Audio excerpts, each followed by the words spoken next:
Hello everyone, my name is PJ and welcome to The Void. What is The Void? Well, it's this place. A vast emptiness all my own in which I can do and make anything I want in a snap. On my tray? What? Where am I? In today's video, I will be reviewing one of my all-time favorite PS1 games as well as its recent PS4 remake, MediEvil. Spoiler warning, by the way. MediEvil is a hack-and-slash 3D platformer set in a cartoony horror-themed setting filled with both fantasy and steampunk elements, as well as some obvious Tim Burton influence. The prologue tells of a hero named Sir Daniel Fortescue who led the armies of Gallowmere to victory against the evil sorcerer Zarok, who he was reported as having killed, but this turns out to be a huge lie spun by the king to make Dan out as a hero. The real story is that Dan was killed by the first volley of arrows, never even getting the chance to fight. Since his legacy is false, Dan's spirit is denied entry to the Hall of Heroes, which is the world's version of Valhalla. A few centuries after Dan's death, Zarok comes out of hiding and enslaves the people of Gallowmere, filling the kingdom with monsters and raising the dead. However, his spell accidentally brings his old nemesis Dan back to life as well, giving him a second chance at slaying the villain. Throughout the game, you are taunted by talking gargoyle ornaments who mock you for being a sham and egg you on to prove them all wrong. You make frequent visits to the Hall of Heroes, where the spirits of actual heroes help you out by expanding your powerful arsenal. There is a huge variety of weapons to choose from in this game, and you'll need them to take down the insanely powerful bosses at the end. You progress on a level-by-level basis in a world map with splitting pathways, even though it becomes a straight line for the last third of the game.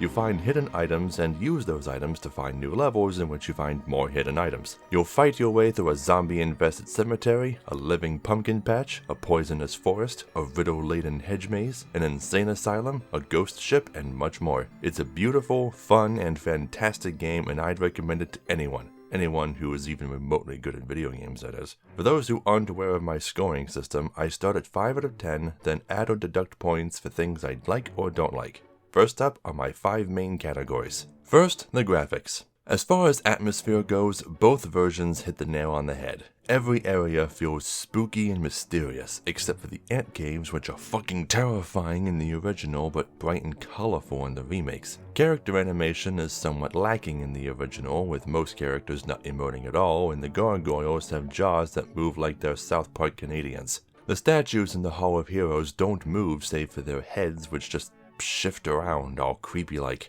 Characters emote much more in the remake, but some of them emote too much. It is I who ferry lost souls on their final journey to the land of the dead. But hold, have we not met before? Sir Daniel Fortescue, not you too? The Pumpkin Witch was cute and plump before, but now she's got this sickly, slimy texture to her face that makes her hideous. Ugh. As far as how the graphics stand against other games of their platforms, both are somewhat mediocre. That's not to say the graphics are bad, because they most certainly are not, but they're not the best around either. By far the most beautiful area in the remake is the Enchanted Earth, with constantly falling leaves and sparkling ponds. Very dazzling.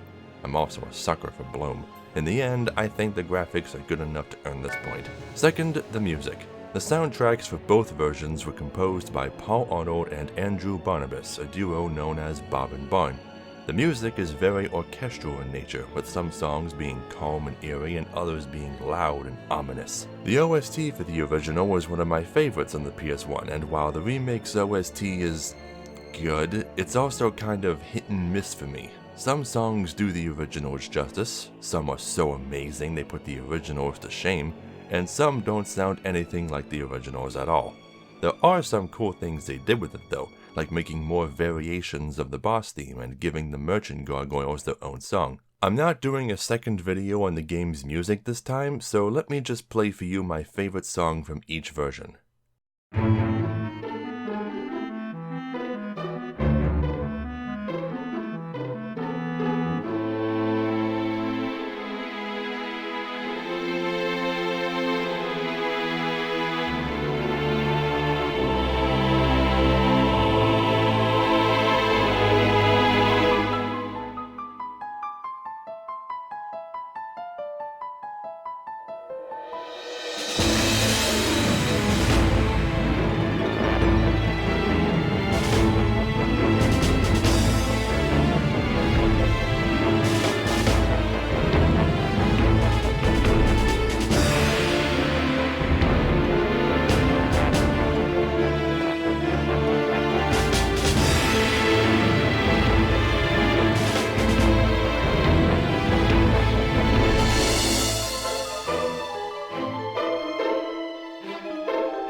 The music is a joy to listen to on either platform, so it gets another point. Third, the gameplay. Probably the best and most notable aspect of the game is its combat. It's very reminiscent of games like Gauntlet, where enemies swarm you in large numbers except during bosses where the game becomes about timing and quick reflexes. It may take some time to get used to how fast Sir Dan is and how he stops on a dime, but that's what allows the game to be so fast-paced. There are tons of different weapons to switch between, like swords, bows, hammers, spears, your own arm, and the questionably useful chicken drumstick. The drumstick took me a long time to figure out what it did, but the way it works is you throw it like a grenade, and when it explodes, it turns surrounding enemies into plates of roast chicken, which heal you if you pick them up before they disappear. It's the weirdest weapon I think I've ever seen. When I first played this game, I made the mistake of neglecting most of the weapons you get, preferring to just stick with the magic sword and crossbow for its entirety. When I livestreamed the game last year, I made more of an effort to use the other weapons and was surprised by how versatile they were. While playing the remake, I noticed that the ranged weapons, namely the throwing daggers, seemed much more powerful than in the original, which is good because they needed buffed. The magic longbow ended up being my favorite weapon during my last playthrough. The warhammer was overpowered in the original, but they balanced it by adding a slight delay. The platforming is probably the weakest aspect of the gameplay. In the original, you had to double tap the arrow buttons in order to run, which takes a long time to get used to and makes long jumps really difficult. But the remake makes use of the joysticks, letting you run normally and walk when tilted slightly. The more free camera in the remake makes the ghost ship level much easier too. In both versions, the hardest level is the Pools of Ancient Dead, which is filled with narrow paths, short jumps, and instant death pits. If you accidentally hit an exploding chest, it'll knock you out of the ring and take a life, but you can use these chests to wipe out large groups of enemies at once. Regular enemies have been greatly improved overall, and many of their behaviorisms have changed. Zombies rise from their graves and attack faster and have new attack patterns. Imps run and hide for a short time after being injured. Pumpkin plants are fucking terrifying now, and the pirates are no longer overwhelmingly fast. The Melamede Guardians now have this annoying thing they do where they show up and turn invincible after taking damage, and they don't come out until you've walked away and waited for them to attack. Most of the bosses were somewhat ho-hum in the original, but the remake amplified almost all of them. The Pumpkin Serpent was probably the lamest boss before, but they made it really epic in the remake, with multiple phases and respawning heads. They also adjusted the Demonette's boss, which was way too hard in the original. The Graveyard Guardian's boss now restricts you to a circular arena, so you can't cheese it by hiding along the walls. And Kardak summons ads to distract you while he circles the arena. The only things I don't like are how they made the final boss pathetic and easy by running away into a corner when he's vulnerable, and that the Stained Glass Demon was made slower and easier to dodge. The game was already super fun, and I enjoy most of the remake's adjustments, so gameplay gets a point. Fourth, the story. The concept of playing an undead fraud given another chance at defeating his nemesis and redeeming himself is pretty great. The medieval fantasy setting is perfect for all the horror themes, and there is a lot of lore behind most of the characters and locations. The only problem is that a lot of that lore is ultimately superfluous. Yeah, the people of Melamede were alchemists who got killed by a bunch of Rhinotaurs whose mind they intruded upon. So what? What does it have to do with Dan or Zarok?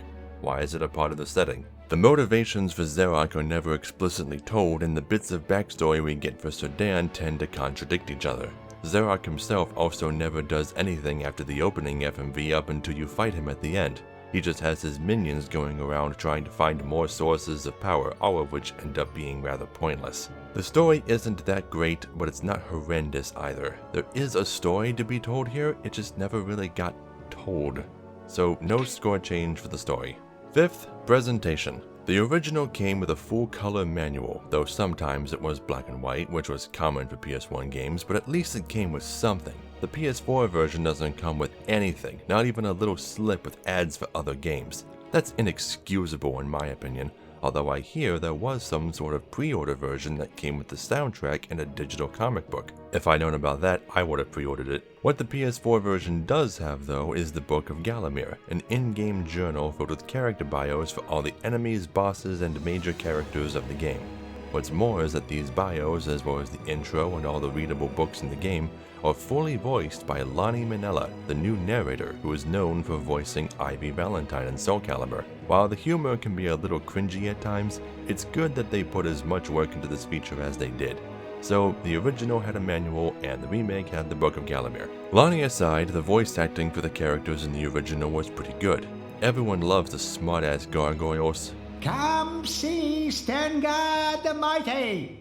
Come and see the last of the centaurs! Oh, and see that dork over there?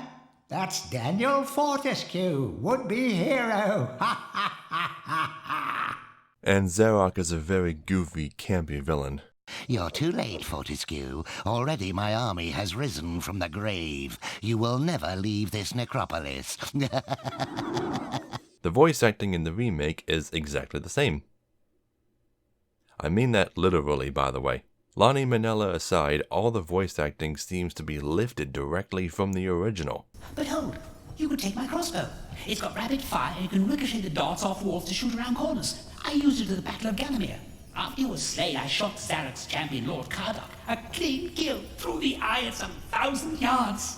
It seemed extraordinarily lazy to me, but then I learned that Zarok's original voice actor, Paul Darrow, died earlier this year, which may have something to do with it. It might also explain why he sounds so different in the opening. Well, ignoring the lifted voices, there are some questionable decisions that they made with them too. Imanzi Shongama had some of her lines cut for seemingly no reason, and it makes the new scene very awkward. Dan, tell me, what's a warrior queen gotta do to meet someone like you? Huh? Dan.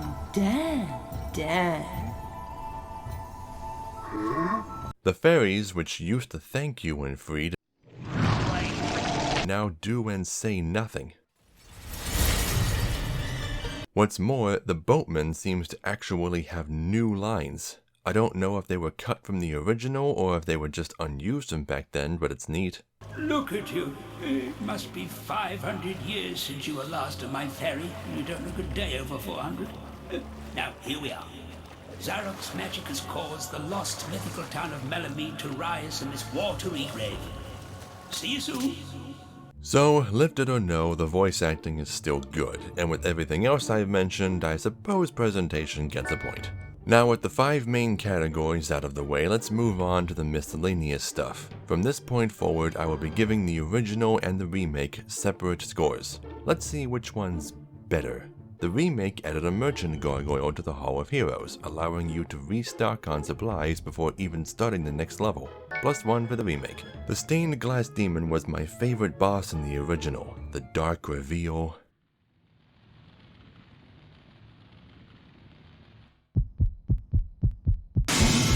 His sudden feral movements.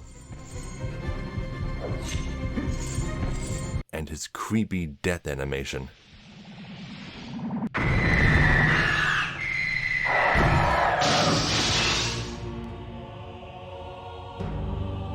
But the remake made it significantly lamer, with a brighter intro,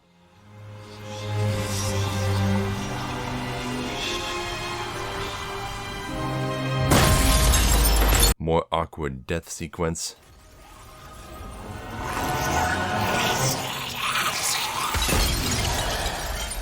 and completely opaque design. He's supposed to be glass.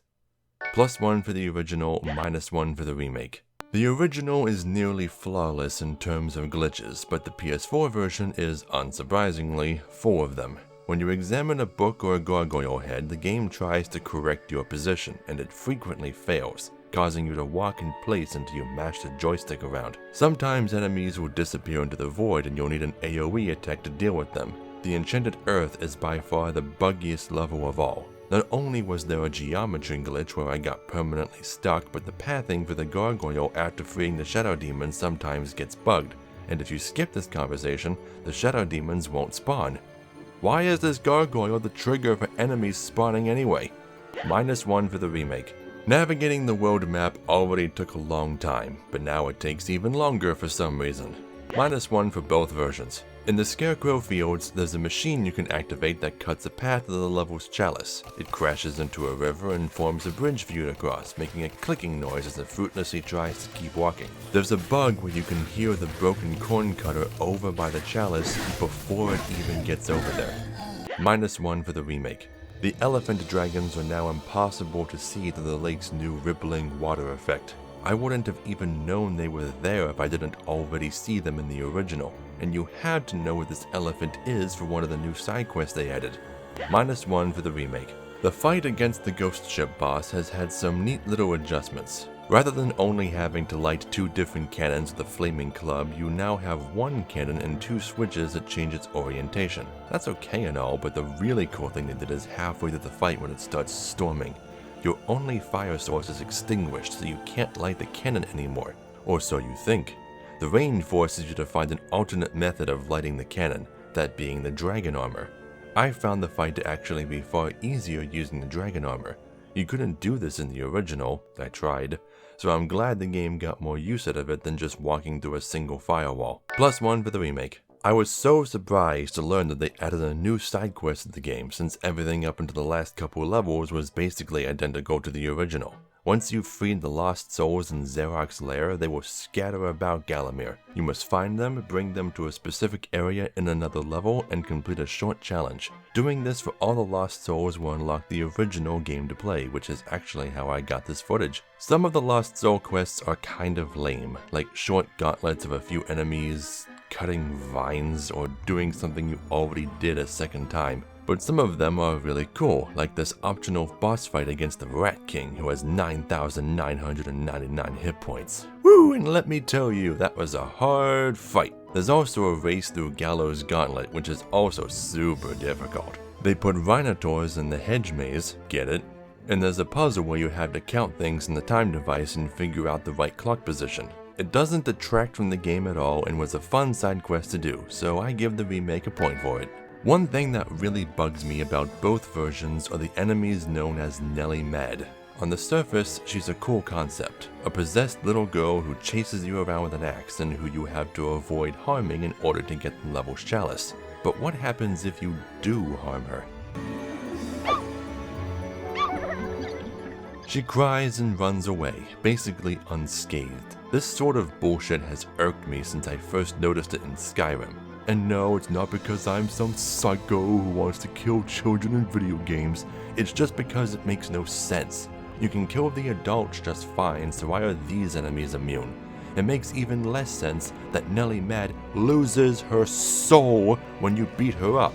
She's dying, she just doesn't look like she's dying. If the same thing happened to the other possessed villagers, or if child enemies didn't exist in the first place, I'd be okay with this, but as it stands, it's just pandering. -1 for both versions. My final point is what they did with the final weapon of the game in the remake, the Good Lightning. In the original, the first phase of the final boss starts and you're left wondering what you're supposed to do since you can't harm the enemies and your skeletal allies will die without your intervention. Once the fight starts, a chest appears behind you containing a spell that lets you gift your own health to your allies, allowing them to win the fight. In the remake, not only do you start the fight with this weapon, eliminating the initial confusion, but now you actually use a chalice containing the souls of your fallen kinsmen as the spell's catalyst. They're small touches, but they did impress me, so I grant the remake my final point. Phew, all these numbers going back and forth was kind of intense. In the end, the original gets an 8 out of 10, which is pretty good, and the remake gets a 7 out of 10, almost as good as the original. As faithful as the remake tried to be, I just don't think it captured the original's charm, though I do like most of the changes they made. As for which one I personally prefer playing, I actually think I'd go back and forth between the two. Both have their merits, but the remake's 7 out of 10 score is mainly because I kept comparing it to the original. I went back and found that if I judged the remake on its own, as if it were the only version I'd played, its score would actually be 6 out of 10. Oof, I guess it really was meant for fans of the original anyway. There are lots of other changes the remake made too, nothing notable enough to affect the score, so I'll leave those for you to discover. Hopefully the remake of MediEvil 2 ends up being better than the original. It needs the improvements. Anyway, if you like this video, be sure to subscribe, check out my other videos, and share them with your friends. You can also follow me on Patreon or buy my book if you'd like to support me. Until next time, I'll be here in the darkness, quietly awaiting your return.